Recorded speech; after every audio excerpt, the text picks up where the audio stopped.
Assalamualaikum warahmatullahi wabarakatuh. Halo guys, perkenalkan nama saya Lydia Cahaya Putri dengan NIM 232 Saya dari kelas Psikologi Islam 2. Di sini saya akan menjelaskan tentang definisi kepribadian. Kepribadian menurut Sigmund Freud adalah sebuah struktur yang terdiri dari 3 sistem, yaitu sistem ego, dan superego. Dan menurut B.F. Skinner, kepribadian terbentuk melalui pembelajaran dan pengalaman yang diperoleh melalui interaksi dan lingkungan. Jadi, kepribadian adalah kumpulan karakteristik atau sifat umum dalam perilaku seseorang. Di sini saya akan menjelaskan juga apa saja sih faktor-faktor yang mempengaruhi perkembangan kepribadian seseorang. Yang pertama ada faktor genetik. Nah, faktor genetik ini adalah faktor keturunan dari gen ayah atau gen ibu. Jika gen ayah memiliki kepribadian atau sifat yang lebih dominan untuk menurunkan gen tersebut ke anaknya, pasti itu akan diturunkan ke generasinya atau ke anak tersebut. Warisan genetik dari kedua orang tua mempengaruhi aspek tertentu dari kepribadian seseorang. Yang kedua, perkembangan kepribadian bisa juga melalui faktor lingkungan. Contohnya, lingkungan sosial di sekolah, di luar, di masyarakat, atau di lain sebagainya. Contohnya, pola asuh dari orang tua, kita pandai memilih teman, dan pergaulan yang sehat itu juga mempengaruhi kepribadian seseorang. Yang ketiga adalah faktor pengalaman hidup. Nah, pengalaman hidup ini ada yang baik dan ada yang buruk, dan itu sangat berpengaruh kepada perkembangan kepribadian seseorang. Yang keempat, ada faktor kondisi fisik kita.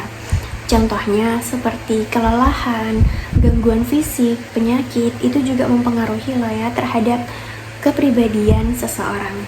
Kondisi fisik kita juga tidak hanya dilihat dari gangguan fisik saja, tetapi dari tinggi badan, berat badan, badan yang ideal itu juga termasuk dari faktor kondisi fisik tersebut.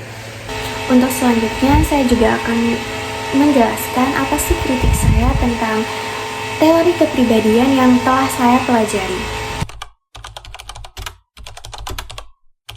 Di sini saya tidak akan mengkritik semua teori kepribadian dari semua tokoh yang ada.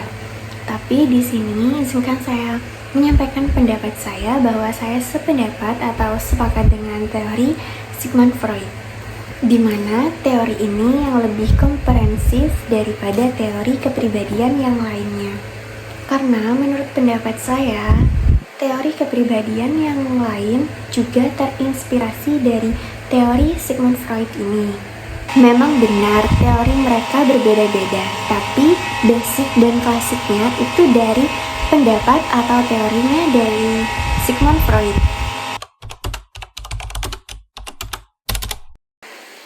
Pandangan berbeda antar tokoh dan ilmuwan psikologi mengenai kepribadian manusia mencerminkan kompleksitas sifat manusia itu sendiri loh. Misalnya, Sigmund Freud itu lebih menekankan pengaruh alam bawah sadar dan pengalaman masa kecil. Nah, sedangkan Carl Rogers lebih fokus pada pengalaman subjektif dan potensi pertumbuhan individu. Pendapat tadi juga berbeda dengan teori perkembangan dari Erik Erikson, di mana yang menekankan tahap-tahap perkembangan psikososial terhadap sepanjang kehidupan manusia. Dari perbedaan-perbedaan tadi disimpulkan bahwa kepribadian seseorang dapat dipahami dalam berbagai sudut pandang masing-masing, seperti contoh dalam sudut pandang biologi, sosial, dan lain-lain. Nah, dari adanya perbedaan ini, mereka bisa saling melengkapi. Yang satu ada dari pengalaman kecil di masa kecil, atau dari lingkungan sosial, dari biologis, nah itu saling melengkapi. Dari perbedaan tersebut, pandangan ini itu bisa saling melengkapi dari berbagai faktor juga, dan itu juga bisa meningkatkan pengetahuan terhadap kepribadian seseorang.